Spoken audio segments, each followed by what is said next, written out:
Surat city લાઇટમાં થયેલા અગ્નિકાંડ મુદ્દે કોર્ટે 3 આરોપીઓના રિમાન્ડ કર્યા મંજૂર। સુરત સિટી લાઇટના મામલામાં આરોપીઓના રિમાન્ડ મંજૂર કર્યા। નામદાર કોર્ટે આરોપીઓના 2 દિવસ માટે રિમાન્ડ મંજૂર કર્યા। આરોપીઓ માટે પોલીસે 7 દિવસના રિમાન્ડ માંગ્યા હતા। સુરત ક્રાઇમ ન્યૂઝ આજ રોજ સુરતના સિટી લાઇટ મોલમાં લાગેલી આગના મામલે નામદાર કોર્ટમાં સુનાવણી હાથ ધરવામાં આવી હતી, ત્યારે નામદાર કોર્ટે 3 આરોપીઓના 2 દિવસ માટે રિમાન્ડ મંજૂર કર્યા છે। આ ઘટનામાં પોલીસે 3 આરોપીઓ વિરુદ્ધ એફઆઈઆર દાખલ કરી કોર્ટમાં હાજર કર્યા હતા। તેની સાથે પોલીસે આ 3 આરોપી માટે કોર્ટમાં રિમાન્ડની માંગ કરી હતી, ત્યારે આરોપીઓના નામદાર કોર્ટે રિમાન્ડ મંજૂર કર્યા છે। નામદાર કોર્ટે આરોપીઓના 2 દિવસ માટે રિમાન્ડ મંજૂર કર્યા।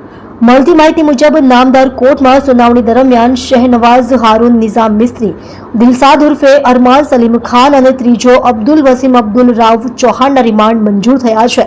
જોકે તેમાંથી 2 વ્યક્તિઓ સ્પાના સંચાલક હતા, જ્યારે અન્ય એક વ્યક્તિ સ્પાનો માલિક હતો। આ ઘટનામાં 2 સ્પામાં કામ કરતી મહિલાના મોત થયા હતા, ત્યારે પોલીસે તપાસ હાથ ધરી આ આરોપીઓને પકડી પાડ્યા હતા, જે બાદ આજરોજ તેમના વિરુદ્ધ નામદાર કોર્ટમાં સુનાવણી થઈ હતી।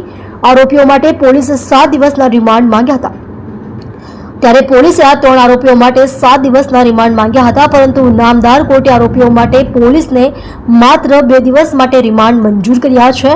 હવે 2 દિવસના રિમાન્ડ દરમિયાન આરોપીઓની પૂછપરછ સાથે ઘટના સ્થળ નિરીક્ષણ કરીને આગળની કાર્યવાહી કરશે, જેમાં ગુનાવાળી જગ્યા પર સ્ટ્રક્ચરમાં furniture, electrical, POP, wiring, colour કામ ક્યારે અને કોની પાસે કરાવવામાં આવ્યું, આ બધી બાબતો વિશે તપાસ કરવામાં આવશે।